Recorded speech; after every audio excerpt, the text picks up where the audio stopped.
I'll let you know.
locked in. You can only come out from the driver's side. So come out with your hands up now.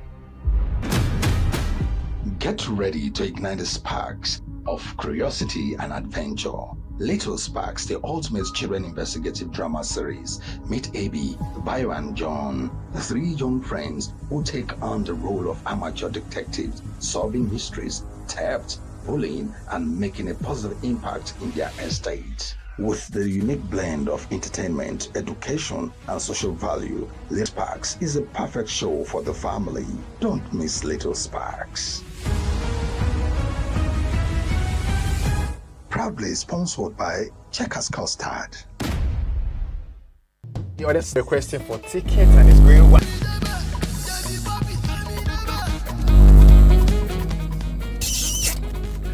Now you resemble your father. In that case, I want a special order.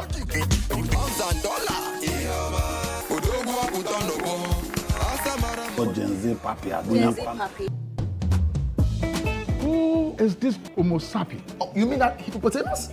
You want to spoil my children? You're welcome to the biggest fight of the century. My name is Zain and I'll be your commentator for this match. I'll record a song for you. Can you even read or write? Don't be wrong, guys, Ruby. This na my real face. No! Start singing for me. You and I will be as one.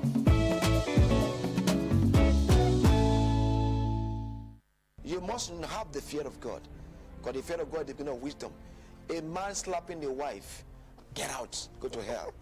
If he has the fear of God, he should know slapping a wife is like slapping himself. Somebody sees a thing, comes into a place, looks around and says, no. I mean, we should reorganize things. Things are not moving well. I say shut up. But you say, shut up. I mean, how will they learn? When they get into power, when those same youth get into power, they will not want to listen to anybody with a dissenting voice. Exactly. And that will be conspiracy. Ruins. There are distractions that will not allow you to achieve the purpose that you intend to achieve. Okay? I can tell you something, it can destroy the home if there's no time for each other.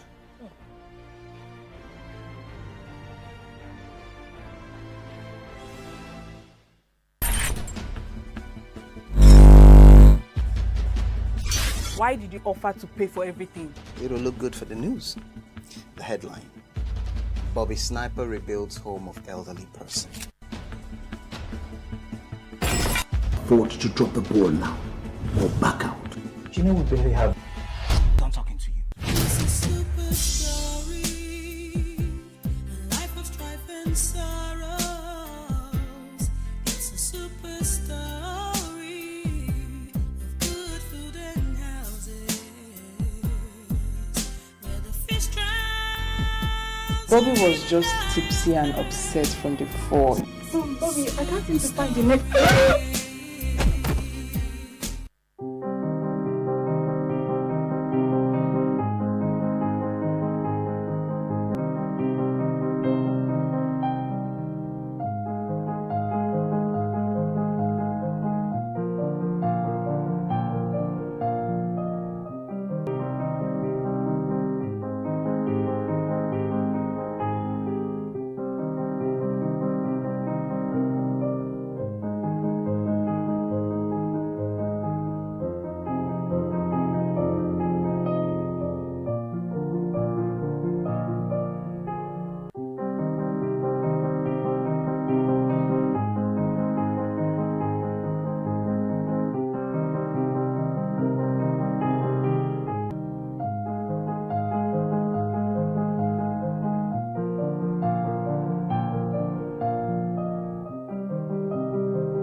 check. Mic check.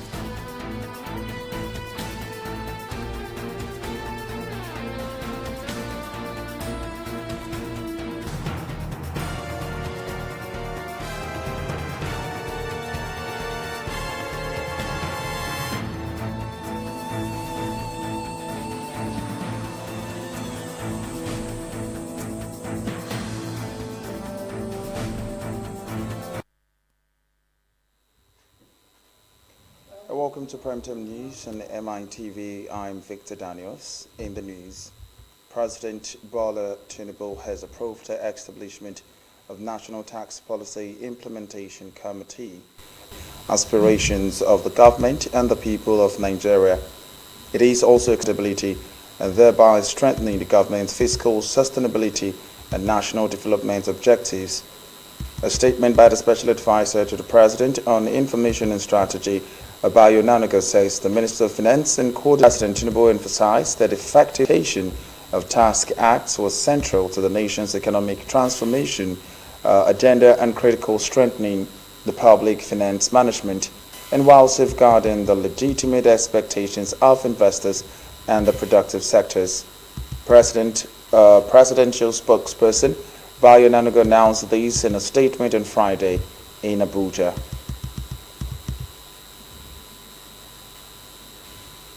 The federal government has tasked defense officers to deepen synergy, uphold professionalism, and embrace technology in order to strengthen the nation's gathering. Minister of State Bello Matawale, alongside the Chief of Defense Intelligence, Lieutenant General Emmanuel Undiande, gave the task at the closing of the 2025 Chief of Defense Intelligence Annual Conference in Abuja on Friday. The minister stressed that protecting the nation requires an interagency cooperation anchored on trust and shared responsibility rather than working in silos. He noted that Nigeria must adapt its intelligence systems to counter emerging complex and transitional threats, leveraging diverse sources and modern innovative methods in line with conference theme and multi-source intelligence. Participants for the rigorous engagement, acknowledging that their input enhanced both the intellectual and operational value of our nation. The term of this event is multi-source intelligence in national security ecosystem. It has reminded us that today's security challenges are complex, fast evolving, and often transnational. To address them, our intelligence system must continue to evolve, drawing from multiple sources and innovative approach to our deliberation. Modern tools such as artificial intelligence, data analytics, satellite imaging, and cyber capabilities have greatly enhanced the experience, judgment, and dedication of our intelligence personnel. Remain as that the conversations, papers, and briefs presented during the conference have laid a strong foundation. The deliberations have reaffirmed the importance of synergy between human intelligence, signal intelligence, geospatial intelligence, and open source intelligence in tackling contemporary threats. Oh, ladies and gentlemen, and resilience across our national defense and intelligence institutions. The House of Representatives has urged the ministers of FCT, of finance security agencies, and compensation in the investigation of FCT rising insecurity. He said insecurity increases in the FCT despite the installation of a $460 million CCTV system funded through a Chinese loan. Speaker of the House, Tajuddin Abbas, who spoke at the inauguration, described the growing wave of kidnappings, armed robberies and killings in the FCT as unacceptable and intolerable. Correspondent Linda Ike reports that Julius Pondy, representing Abbas, said the committee is also expected to identify any act of negligence or sabotage and recommend steps for activating or overhauling the system.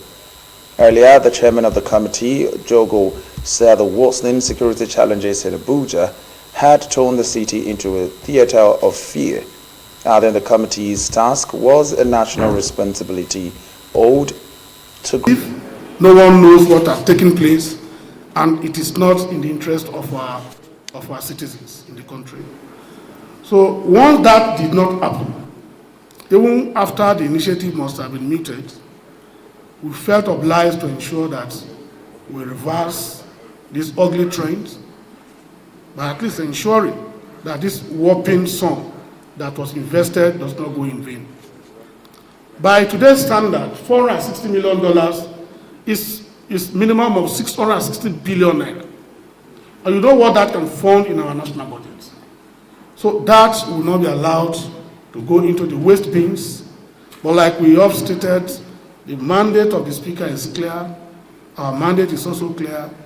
We are not on a wish hunt.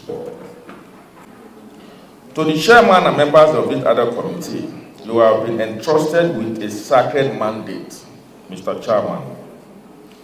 Your task is not to wish hunt, but to underscore the truth for the avoidance of doubt. Include the following. 1. Conduct a thorough and forensic investigation into the status of the 460 million naira CCTV project. 2. Determine its operational capacity, functionality, and integration with the security architecture in the Capital Territory, FCT. 3. Ascertain why this project has not yielded the desired result of stemming the tide of criminality in the Federal Capital Territory. Meanwhile, the House has stressed the need to strengthen the Code of Conduct of Bureau CCB Tribunal and the Independent Corrupt Practices and Other Related Offences Commission for fighting corruption in the public sector. The Chairman, House Committee on Anti-Corruption, Kayode Akiolu, alongside other stakeholders, stated these at the public hearing. He noted that these agencies have long been frontline institutions in Nigerians' effort to promote public integrity and accountability. He further noted that the legal framework governing these bodies has encountered various challenges that have hindered the effectiveness of the operations and, by extension, the fight against corruption. The Speaker of the House, Tajuddin Abbas, who was represented by the Deputy Minority Leader, Aliyu Madaki, said the Code of Conduct Bureau, the Code of Conduct Tribunal, and ICPC are the watchdog to enforce critical standards among public officials and need to be strengthened. The Code of Conduct Bureau, Code of Conduct, Public Integrity and Accountability. However, over time, legal framework governing these bodies have encountered various challenges that have hindered the effectiveness of their operation, and by extension, the fight bill is aimed to amend the Act, a necessary and timely response aimed at addressing identified gaps and weaknesses. Society and guarantee. However, as our democracy matures and our legal governance landscape evolves, it is imperative that the enabling framework guiding this institution be revisited and strengthened to meet challenges. The opportunity provided by this public hearing enables all of us to critically examine the proposed amendment and evaluate them against our collective national interests. As you are aware, corruption has been the most negative impact on our country's development trajectory since independence in 1960. The board, so to speak, of the Code of Conduct Bureau do not delve into day-to-day activities of the Code of Conduct Bureau. Therefore, it will make no meaning to to bring in professionals on the board of the Code of Conduct Bureau. Because there are already career civil servants, career public officers that handle any issue relating to either finances, either the estates, either legal or whatsoever. If you And in another development, the Deputy Speaker of the House of Representatives, Benjamin Kalu, has disclosed view. Kalu made the disclosure on Monday in Abuja at the second joint retreat of the House and Senate Committees on Constitutional Review. He noted that this is the final retreat before the historic voting on the Constitution alteration bills. And correspondent Linda Ike reports that Kalu also focus on the fintechs to POS operators. One of our very key concerns is the growing rise in fraud associated with POS operations. We have received multiple reports of unprofited agencies, cloned terminals, anonymous transactions, and risk. The committee is also worried about the loss of sometimes prohibitive regulatory that shape our operations, including the geotagging directive. Current estimate shows, Mr. Chairman, that, and this is from CBN and NIPS, these statistics, in 2023 alone, Mr. Chairman, 17.67 billion was lost by Nigerians through POS operation, affecting over 80,000 reported cases. And there are many cases that are not reported because of to the directive by the CBN about a year and a half ago.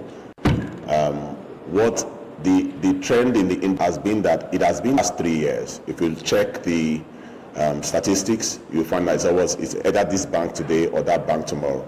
The challenge that the fintechs had was that when those funds were then stolen from the banks, some of the fintechs were the conduits where the monies moved to, and they were moved out through POSs. And that's what led to the directive by the CBN about a year and a half, fintechs from opening accounts until that the fintechs can go ahead and continue to open accounts. The glitches have primarily been from the banks and not from the fintech. Oguntoyibo visited the Oyo State People's Democratic Party (PDP) secretariat and formally announced his intention to contest the 2027 governorship election on the party's platform. And speaking before an expanded PDP executive of about 72 members, Ajadi, who ran for the New Nigerian People's Party in Ogun's 2023 gubernatorial race, as the Oyo State capital, PDP Oyo State Chairman Dayo Ogungbero responded by confirming that Ajadi's declaration had been formally recognized. The event was attended by members of the Oyo PDP, the Ajadi Movement Group, and other well-wishers who filled the secretariat to show support for the newcomers to the state political arena. And we are here in full force, extended expo of the party. I think we are about 72. He has told you to himself.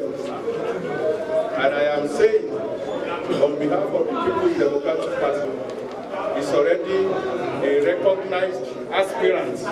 I am here to officially declare my aspiration to serve the people of Oyo State at the office of governor, to serve you in the office of Oyo State as a governor. I will be your next governor by the grace of God.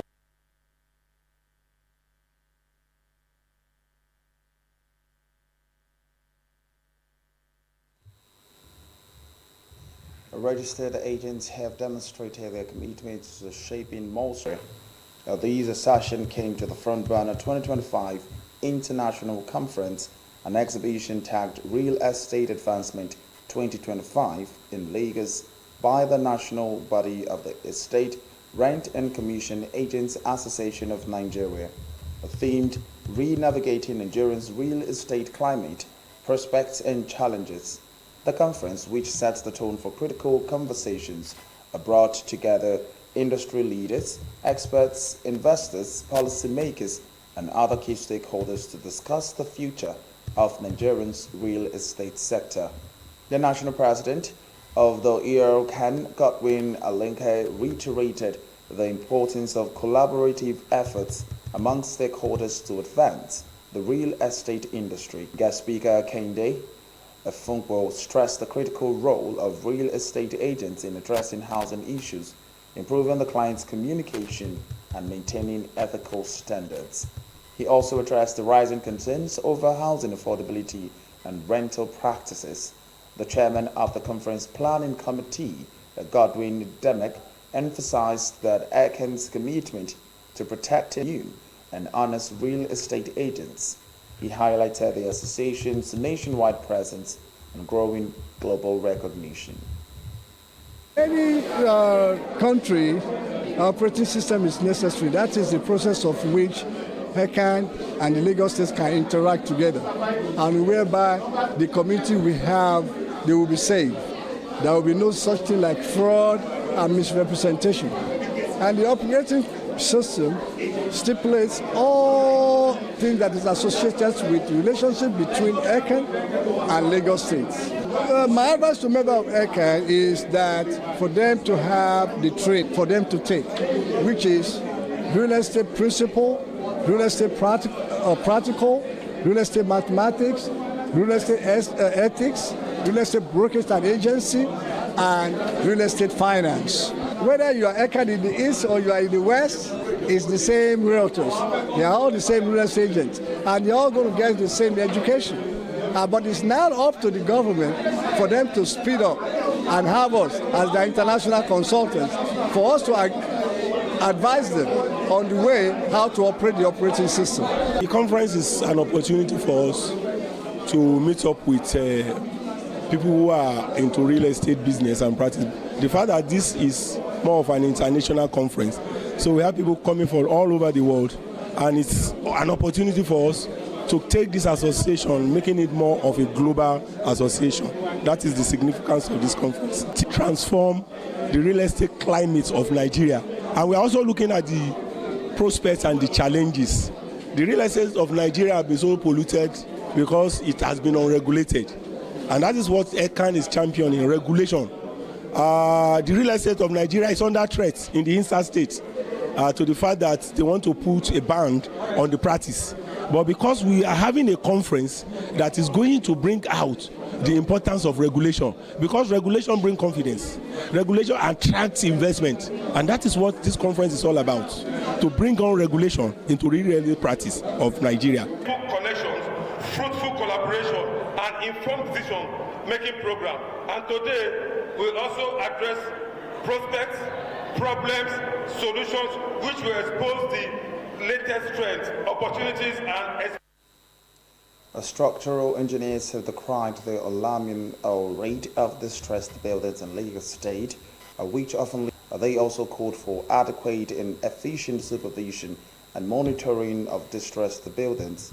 And in an interview with Mitv News in Lagos, the chairman of the Nigerian Institution of Structural Engineers, Anthony Okoye, said the Lagos State government has the capability to monitor distressed buildings spread across the state, but lacks the capacity to do so. Adequate personnel by the state government and the State Building Control Agency to carry out the monitoring exercise, which they said prompting the urgency by the government to engage the professionals who are called consultants under the Certified Accreditors Program to assist spread across the state. Yes, buildings will continue to collapse in Lagos. Why? Because, like he said, there are two programs that Lagos State government has mapped out. One they have started, the other one they have not started. The one that they have not started is the one that is able to look at existing buildings before they collapse. They look at the existing buildings, determine their state of structural stability, determine whether that building will come down or that building will continue, is the only one that will say so. marking your building to come down does not determine that the building can come down. It's only a structural engineer that can be able to tell you that this building cannot survive. That professionals who are practicing are now being included. Capability, I would like to help diffuse this. Capability is having competency and having experience to carry out the work. I want to believe that there will be level of competency in LABCA. There will be capability, but do they have capacity? Do they have enough boots on ground to cover the entire state and the local governments? We all know that construction goes on morning and night in Lagos State. You pass a place and in a few days it has changed. Do we have enough hands? We also have issues. The design has to be right. The supervision has to be right. In that supervision, you ensure that the materials being employed are right, because the design specifies everything. Specifies the material, specifies the labor, specifies the costs. All of that are part of the design process. And the idea is that the client ahead knows what's involved and prepares his budget to suit. And then he engages the right man, the structural engineer, to check the structures, because a lot of times the problem comes from the structures, either the design or the construction, like I said earlier on. So if you design it very well and the man who is building is not being monitored or does not have the capacity to build it properly as designed, then you could have the same problem. So when we have a lot of collapses in Lagos, it's basically a lot of times because some of these processes were not followed rigorously during the construction process, during the design and construction process. And Nigerians have been urged to take proactive measures to maintain good health and prevent chronic diseases. The Society of Lifestyle Medicine of Nigeria made this call on Friday during its annual International Scientific Conference. The theme of the event was Bridging the Health Gap with Lifestyle Medicine. And according to the organization, lifestyle medicine is a new approach to managing chronic conditional habits. Speaking at the event, President of the Society of Lifestyle Medicine of Nigeria, Dr. Maisho Makinde, expressed a concern about the treatment, prevention, and reversal of chronic diseases, especially. She noted that chronic diseases often result from poor diet and lifestyle choices, advising that everyone to get quality sleep and consume nutritious food to avoid such illness. One of the things that we are talking about in this conference is how we can treat, prevent, and reverse chronic disease. One of the time, people's goals in managing diabetes is just to control the blood sugar on medication, and we have a lot of drugs that are being reeled out every now and then for the control of diabetes. But the root cause of type 2 diabetes lies in our behavior, in what we eat, how well, and all the other components of dreams that were just mentioned. However, we now have evidence that shows that rather than just control the levels of the blood sugar, we can actually reverse diabetes, type 2 diabetes, and bring it. You know, people are addicted to sugar. That is very bad for your health and can lead to many conditions. Also, habits that are of addiction, like being on tech 20 out of 24 hours. That is so wrong. A lot of our children now, rather than go out to play football, to play basketball, to run around with their friends, they're in front of the computer, their iPhone, their laptop, and so on. So we say that we need to avoid that in order to prevent, treat, or actually reverse the cause of chronic illnesses.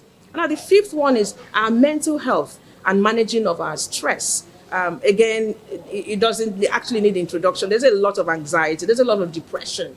There's a lot of stress in the land. We're saying look for ways in which, in spite of it all, you are still able to. The Lagos Chamber of Commerce and Industry, LCCI, has canvassed the need for enabling environment through provisions of infrastructure Access to Financing Capacity Workshop to drive economic growth. Director General of LCCI, Dr. Chinyere Almona, who announced these on Friday while addressing participation at the LCCI boot camp for SMEs, highlighted the importance of the private sector in driving economic growth and job creation. Almona said that MSMEs face numerous challenges, including finance, capacity building, infrastructure deficits, inconsistency, policy enforcement, and high cost of power.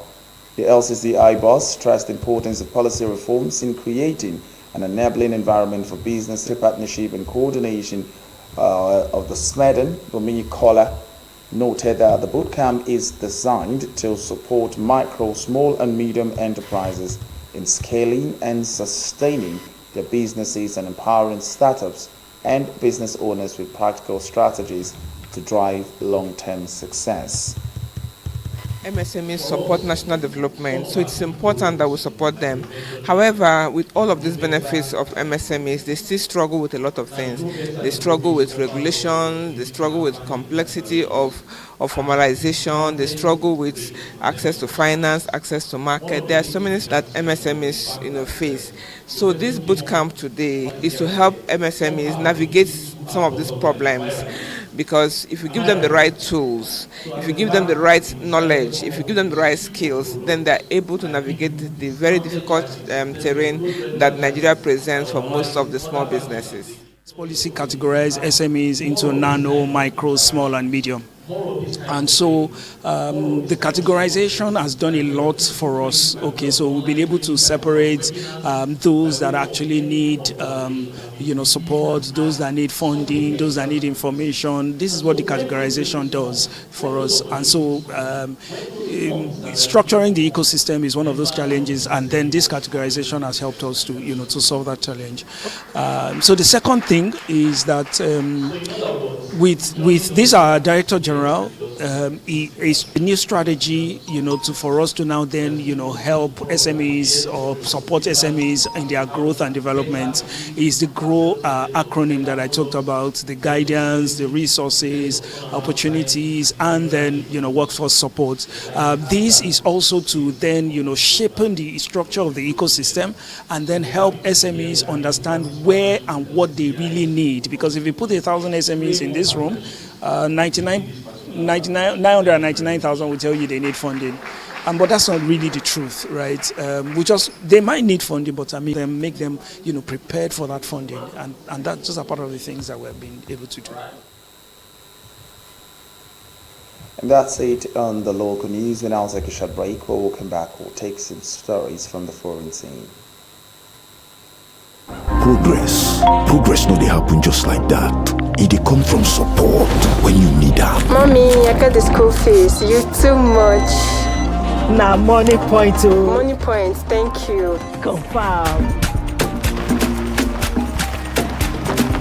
Bro, na transfer. Na money point of that. Oh, na confirm. Progress na peace of mind when you know say payment go land as Sure Banker.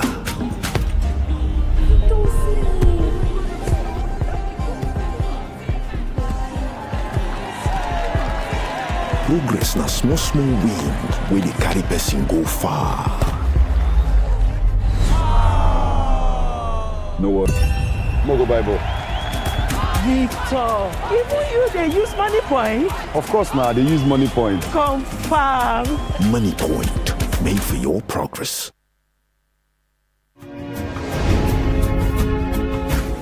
In a few weeks, from Monday 1st December to Friday 5th December 2025, the engineering family will gather in the historic city of Exhibition and annual general meeting, tagged Ibadan. It's engineering innovation for a sustainable blue economy.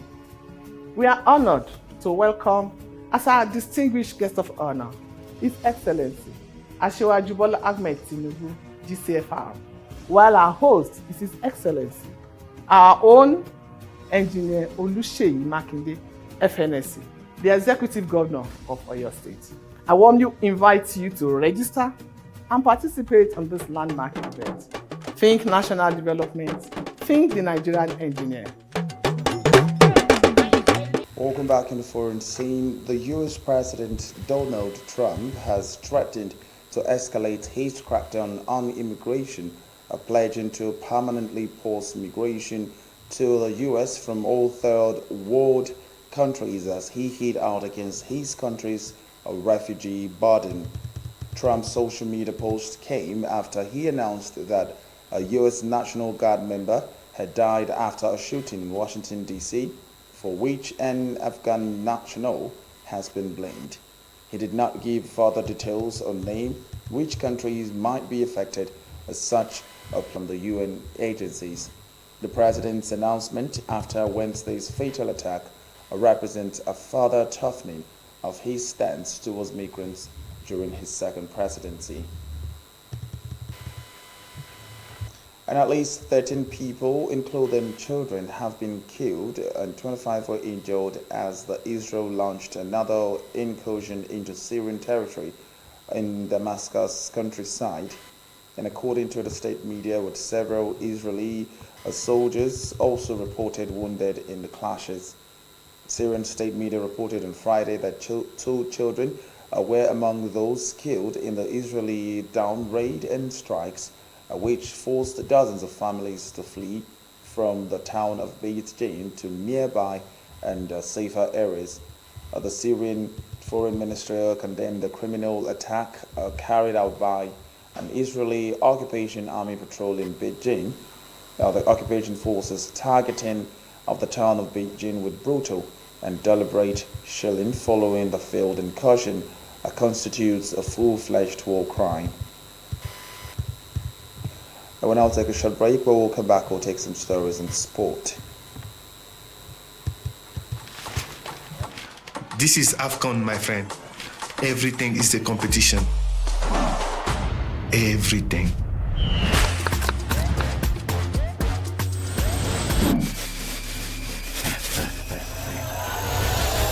From 21st December to 18th January on SuperSport. Join the family today. Get DSTV for a new lower price of 7,900 Naira.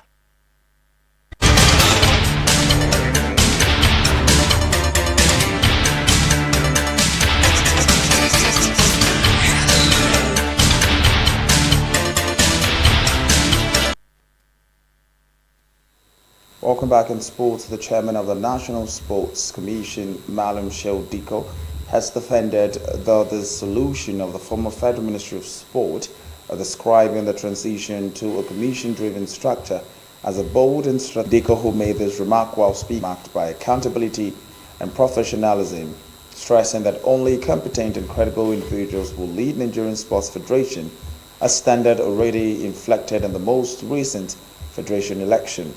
The former chairman of the League Management Company also highlighted the newly enforced gender inclusion policy across all federations, the introduction of an improved reward system of athletes and officials, an ongoing ecosystem, and strengthening the national sports governance. For many years, our leagues, our federations, and clubs have operated with structures that did not fully support commercial growth. But we are now taking careful and collaborative steps to elevate these institutions to modern standards. We are strengthening governance frameworks, encouraging federations to embrace sustainable business models, and positioning local competitions to grow into credible commercial assets investment. But governments cannot do it alone. Around the world, it is the private in sports. They complement government by building stadiums, run clubs, manage rights, offer technology solutions, and create jobs. Our role at the NNC, under the direct supervision of Mr. President, is to make their work. But in our sporting life, you get people that do not have the capacity, that cannot perform, that cannot hold their own. You have people that are not competent, that they don't know what they even profit. It is not as easy as anybody thinks. It is not having played football, you come back and you say, because you have played football, you can manage football, you can minister football. No. Right now in the Nigerian Football Federation, how many people are there running football? How many people do you see running football? Can you compare the number of persons running football in Nigerian Football Federation to that in Morocco? To that in South Africa? So, it's what you give, you get. It's what you get to, you give. When you don't have it, you can't give. The media also have to understand their role as a collaborator, as a partner to the administrators, so that it becomes a win-win situation. The media have to understand their role as being media. They are not fans. They are not friends. They are not there to compromise the integrity of the profession in any way. The media essentially has the power to change the narrative about sports, to change the direction sports is heading, especially when it's not of national interest. They also have that big role to protect and preserve the integrity of the sport.